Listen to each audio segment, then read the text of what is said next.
बोला. ही गाडी आता इलेक्ट्रिक गाडी आहे, त्या कारणाने या गाडीचा स्विच दिलेला आहे हा इथे. हे बटन आहे, हे आता ऑफ आहे, हे आता ऑन करतोय मी. हे ऑन केलं, हे आता पॉवरला इथे ग्रीन लाईट येणार ब्रेक दाबल्यावरती. आले लाईट. हा आता हे बटन, हा हे आता बटन प्रेस करायचं नुसतं, गाडी चालू झाली. हे बघा ओके म्हणून दाखवलं. हे झालं तुमचं हे चालू आलं, गाडी चालू झाली. गाडी चालू झाली तुमची. हे आरपीएम मीटर दाखवत आहे, हा आरपीएम मीटर आहे, हा स्पीडोमीटर आहे, आणि हे जे आहे चार्जिंग पॉईंट. ही चार्जिंग किती आहे ती 77% आहे. खालती घ्या जरा, कॅमेरा खालती घ्या. हा हे बघा ही 77% चार्जिंग आहे. हा हे चार्जिंगचं मीटर आहे. आणि हा आपला प्रेशर आहे, एअर प्रेशर. दोन्ही साईडला एअर प्रेशर आहे. आता एसी ऑन करायचं आहे तर हे जे लाल बटन आहे हे बटन दाबून ठेवायचं. हे आता एसी ऑन झाली. ऑन झाल्यावरती आता फॅन चालू होणार. याला 5-6 सेकंद लागतात या गोष्टीला.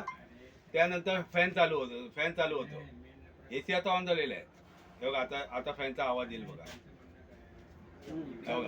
फॅन चालू झाले. मग त्याला काही एसी वाढवायचं काय गरज नाही. हे काय वाढवायचं आहे, काय हे वाढवायचं आहे, हे बटन वाढवायचं आहे, हे बटन कमी करायचं. हे वाढवायचं आहे, हे कमी करायचं. हे टेम्परेचर कमी जास्ती करायचं आहे, हे जास्ती. हा ओके सर. हे टेम्परेचर झालं.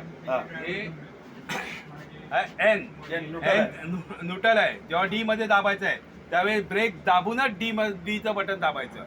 ब्रेक दाबूनच एनचं बटन दाबायचं. ब्रेक दाबूनच आरचं बटन दाबायचं. डायरेक्ट डी मधून आरचं बटन दाबायचं नाही.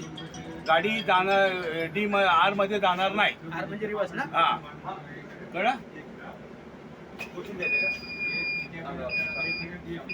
हे पुढच्या दरवाजाचं बटन आहे, हे बंद करायचं आहे. हे पाठच्या दरवाजाचं बटन आहे, काळा आणि हिरवं. आणि कधी बाहेरून एखाद्या पॅसेंजरने ते बाहेरचं बटन दाबलं तर तो दरवाजा ऑपरेट होत नाही, हे बंद होत नाही. मग त्यावेळेस हे बटन दाबायचं.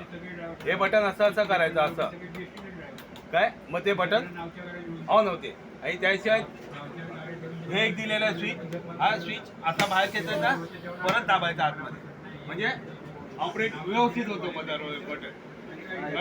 आता पॉज करून ठेवा, मी तुम्हाला पाठीमागचं दाखवतो. पॉज करून ठेवा.